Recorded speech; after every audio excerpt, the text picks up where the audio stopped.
you didn't come up with anybody going to be a part of this. Charles who? Warner. Oh. Don't you remember that? Oh, yeah. He was like that.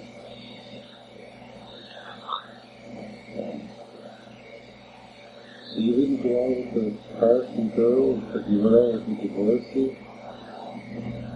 Yeah. Hello. No, I just figured. Huh? I'm giving my life story here, Bernie. Oral history. No, he wanted to know about the jobs. Tell me about all the jobs that you had. So they gave you a pipe. Well, before that, my dad had took me to a smoker one time. Oh, really? Oh, he always smoked a pipe. He took me to a smoker, and I smoked a couple stogies. What's smoking? A smoker, that's when they used to have a gang get together and play cards and everybody smoked, you know. Now that you ask me, I don't remember, but I know that's what it did. So I had a couple stogies I know I smoked that night. It didn't bother me any. But then, a little while after that, Andy Sigler gave me his pipe. He said, I'm all done.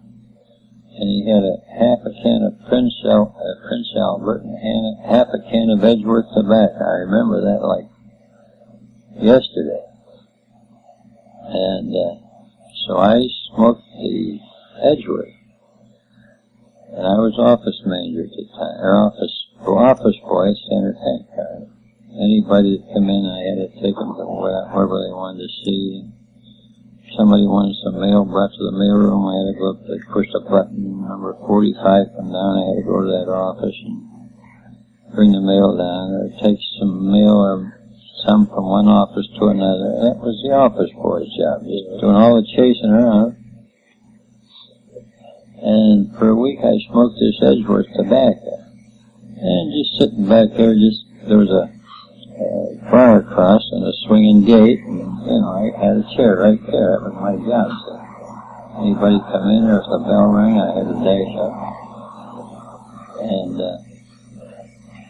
for about a week, I just really enjoyed it, And the next day was the annual Board of Directors meeting. And that was a big day there, The Board of Directors come in, I had to take them up to the meeting room.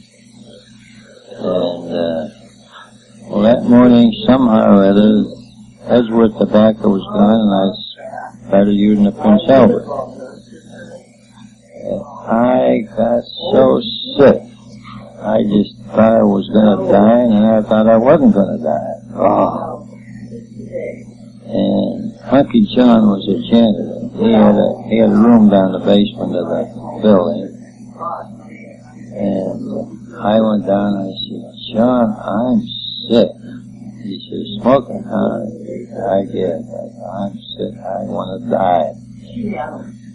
So he says, come on. So he took me and put me in one of the storerooms down there, and there was a bench there, and I lay down on the bench. And so last I remember, I went to sleep. And Board of Directors, the directors started coming in, and where's John? They called me John and him Hunky John, so they wouldn't get us mixed. And nobody could find me. They didn't know what happened. They had their meeting, and the directors were gone, and about noon I woke up. I felt good. Felt perfect. I got up and John, I said, gee, look. I said, why don't you call me? He said, you were sleeping off. He said. So then I showed up, and boy, the same hill you've been on with, But I got away with it. Nothing happened. So that night I seen Andy Sigler again. I said, Andy, I've had all I want of your. He said, man, I'm just dying for a smoke. Give it back to me. So I did. And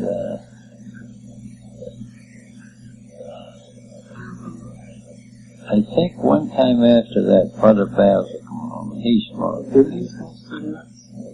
No, he smoked a pipe. He might have smoked cigarettes too. I believe he did, but anyhow. Huh? Oh, he smoked all the time, right up till the last year or so. But, Brother Basil, he'd give me a stogie or a cigar or something. Oh, I got sick of the dog on it. That was it. I mean, I got cured, which was the best thing that ever happened to me, you know. When you get sick smoking, I mean, oh, I remember sick. Huh? I remember in the monastery, you guys weren't allowed to smoke up there. No, the special days, they would give you a smoke around. I can remember in Hartford, this one guy, he smoked about, he must have smoked about 3 cigars, half a cigar, you know, he was getting as much in as he could, and that evening, he turned on his light and breathed. I believe it. I believe it. You could really get sick of that. Did your mama smoke? The only time she ever smoked, We kids always heard that you told her she didn't think I went up to Cleveland before we got married. Yeah. She was visiting Aunt Gertie over on East 130th Street. And I was driving up after work. I was going to pick her up and take her back to Lakewood or something anyhow. And I remember on the way up that night, up there near Bedford, there was a train crossing there. And there was 2 cars coming towards us. One train had just gone by. And I was waiting about the 3rd or 4th car this side. And after this one train went by, the car coming toward me started, and here another train coming the other direction hit it and killed 2 people. And this one woman was laying there, one leg here and one leg there, her body up here, and oh, what a mess. But anyhow, after they cleared everything up, well then I went on to Cleveland. And when I got up to Aunt Gertie's, there Aunt Gertie and Bernie had just lit cigarettes. No, they don't clam smoke, but they were just showing off, you know. I saw red. I mean, you know, you hear people saying red. I saw red. I slapped that thing off of her out of her mouth. And I said, if I ever see another cigarette in your mouth, I don't ever want to see you. But I mean, I was furious. What? I mean, well, in them days, girls smoking a cigarette was an awful thing, you know. Oh. And Gertie said, well, we just wanted to see what they were like. I don't care. Oh my gosh. Oh, some gals, you know, used to smoke. I could just, they smoked at the time they got started, I guess. But I mean, different people in our card club we used to belong to, one of them smoked. Oh, I used to, well, ever since I can remember, anytime I see a woman smoke, I would really pour it on her. I still do. Tree smoke, rose smoke, Vince. Mary never did. Ellen. Victor did. No, those are the only ones. Rose, Tree.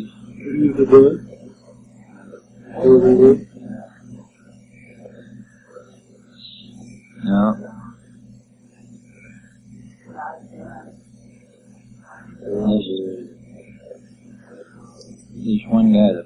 else was, I got him to quit here about, it was 8 months ago. Yeah? And, oh, he was just so proud of himself. 6 months he had the smoking thing. Johnny, I still ain't smoking, you know. And his son committed suicide. And he just really shook him, you know. So he started smoking. And I asked him yesterday, Milt, you smoking yet? Yeah. As soon as I get rid of this pack, I said, well, don't tell me that. As soon as you get rid of this, that's what you've been telling me. Either throw the pack away right now, quit it. Well, I'm going to quit. I said, yeah, I've heard that before now. And you did it once, and you can do it again if you want. Well, he said, I'm going to. Jack Hogan, you remember him? Oh, you told me about him. Yeah. He just raised Cain with me because I never made him quit smoking. I said, Jack, I did everything but knock you down. I said, to get you to quit. So when did you get arrested? That's what I was telling you first. I remember you. When I got arrested? You were in the car. Your mom was with me, but we weren't married yet. There's 2 other couples. Did you go out drinking beer or something? No, we weren't. We went to a dance up at the Bamboo Gardens on East Euclid Avenue, up around 105th Street. And we left there to come home, and I bought this package from Chet O'Brien. He and his girlfriend was in the car. I think Bill Wrench and his girlfriend was the other one. There was 3 couples. We were going down Euclid Avenue, and Chet says, come on, John, step on it. Let's go. So I stepped on it. I went through a couple. They had streetcar lanes in, and they had a safety zone there, you know, where you wait for the streetcar out by the track. Well, I went there, and he ain't supposed to go around that side where the streetcar goes. I went through a couple safety zones, doing about 50 miles an hour and a 35 miles zone. And I got down to about 22nd Street. I was taking them back to 30th and Chester where the branch was because that's where they had their cars parked. We all met there and we all went in my car. And about 22nd Street, I was going too fast to turn 30, so I had to get down further. There's 3 cruisers just pulled me up. One in front of me, and one on the side of me, and one back. They were these little Ford runabouts, what they used them days. And told me to get out. I had a driver's license, but I had an Akron address. And I was living in Akron. And so they said, we're going down to jail. You guys, I said, well, I got to take these guys back to 30th and Chester to get their car. Okay, follow me. So I followed them over there. And I told your ma, I said, sit down, maybe they'll let me go. You know? So we get over there, and the other 4 people got out. And she sits there, and the cop says, well, you want to go to jail with them, or are you going to get out? I said, I'll get out. So she got out. They took me down to Payne Avenue and booked me. Took 2 safety zones. I forget how many miles an hour. They put me up in the bullpen. The other guy said, don't worry about it. We'll get you out of here. My dad's a lawyer. And the other guy said, my dad owns property. We'll get you out on bail. So I wasn't worried. I said, I'm going to get out on bail anyway. So they in the bullpen, and they kept bringing more guys in. They didn't bring any drunks in this bullpen. There was everything else. The drunks all went in one bullpen by themselves. And we got to chewing the fat, you know. What are you in for? I tell them, oh man, you're going up against Judge so-and-so. He'll throw the book at you. They had me petrified. What are you in for? He said, I'd pass a bad check and come and drag me out of bed. And they had all kind of reasons. The rest of them were all that, see, but they knew I was a first offender, I guess. And they really was putting it on them. I was wearing a derby hat, and nice spats, and I was really dressed up, you know. Well, they take everything from you. They just clean your pockets out. You don't keep that thing, you know. And well, the next load of guys come in. What time is it? Oh, it's 12 o'clock. At 12 o'clock, it can't be, you know. And then about next load to come in at what time is it? 5 minutes after 12. Like, it's got to be 1 o'clock. Oh, that time. I never spent such a long night in my life. I swear it was a week long, you know. But finally one of the guys said, well, yeah, they can't bail you out after 2 o'clock. I said, they can't? No. Finally come 2 o'clock, and I thought, oh, God. So then about 9 o'clock in the morning, they started taking us out of the bullpen. Up the corridor or wherever, you know. I was the last guy to come out of that bullpen, and I mean it was a room bigger than this, and you could hardly stand. There were that many people in there. You couldn't. I finally didn't after a few left. I could sit down on the floor. There were no seats in there. So I come out, and here's my 2 buddies standing up there. I said, what the Samuel happened? You know, my dad was a lawyer. He was out of town. The other guy going to work. Well, Bernie, they took Bernie home. I said, well, she come in. Grandpa said, where's John? So I did. There was some story, you know. He had to hurry home or something. She was scared to death too, you know.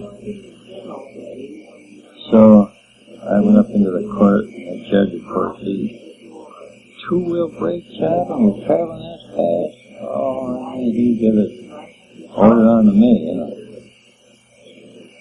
I think the whole thing was 20 in cost. It cost $25 anytime to get me out.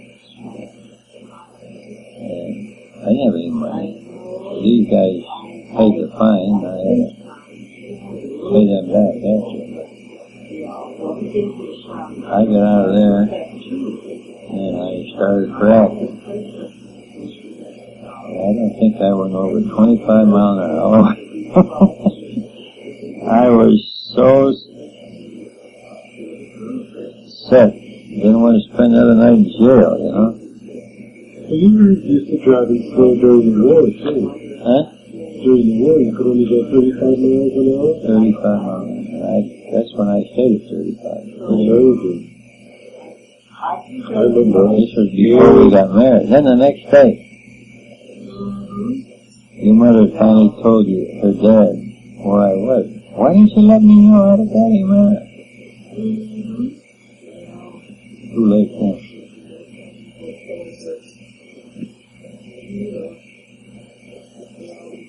What was your first car? Was that with Johnny Reagan? Your first car, you and Johnny Reagan or what? Yeah, we had a Model T. Paid $15 for it. Were you a mechanic? You like to look and stuff like that? Oh, I didn't know anything about it. I learned all my mechanical work up at Gill's. Really? Oh, yeah, when I started, I didn't know. In fact, after I was there about 2 weeks, I had all the books up in shape, and the mechanic he had got up down there and got drunk and quit and never did show up again. And Lindsay smashed one of the trucks up, hit something there, banged it all up pretty well, demolished it.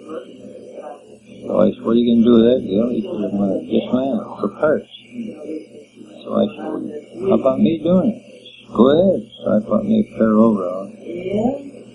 I stood and I looked at that thing, and what do I do first? I didn't know how to take a wheel off it. I didn't know nothing. And that's when I started, well, the first... But you sold trucks. Huh? You had sold trucks. I sold trucks, sure, before that. So anyhow,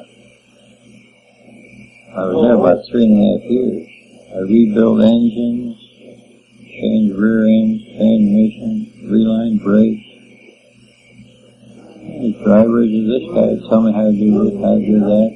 And Like Gil says, he never seen anybody learn mechanical work as fast as I did in the time that I did. Because I could do practically anything, you know. Can you record the book? I had to cut the books up. That was only about 15, 20 minutes in the morning. How many trucks was the most you ever owned? Most he ever had running was 5 tractors and 6 trailers. Yeah, one guy was 10.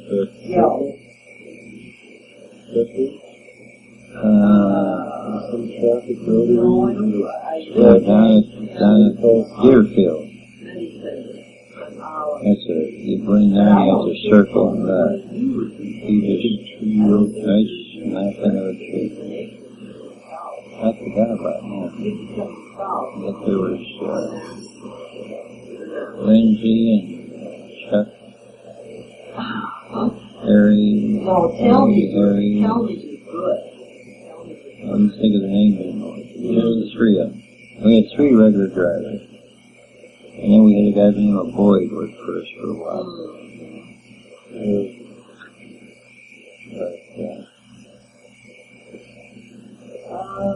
I loaded and unloaded trucks. That's when I got my hernia up there and I had to get operated. Boy, you had 3 hernia operations. I had the 1 single up in Cleveland before I came back to work internationally. And I had a double hernia another time. Both sides, 61 that was. The other one was 45. The same side opened again. And so I asked the guy that operated, he said, "You'll never have another one." He said, "I fixed them so they'll never come apart." He never did get it. Yeah, I remember that one. He followed you out.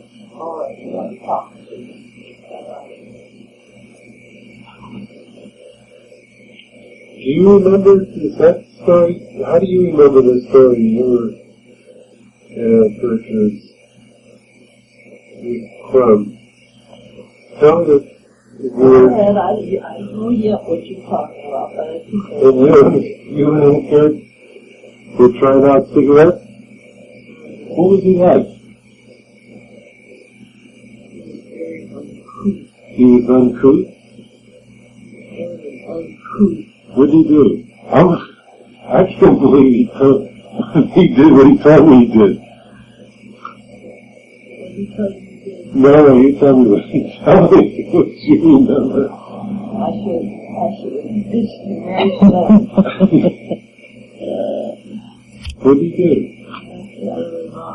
Did he really? I couldn't picture him doing that. Oh, he found out. Well, ordinarily, Once in a while. You couldn't blame me for that. I saw red that day. Couldn't blame you because you saw red? Well, isn't that something? I couldn't help myself. I just saw red. Talk to Dr. Lee. Well, he learned how to control his temper. I mean, I hadn't seen him. I'm not sure he did. I hadn't seen him do that for years. But his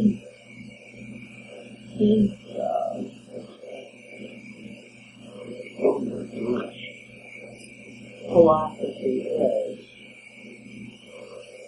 don't ever get angry. I don't believe in that philosophy. I think there are things that should raise your, make you see red. Wow.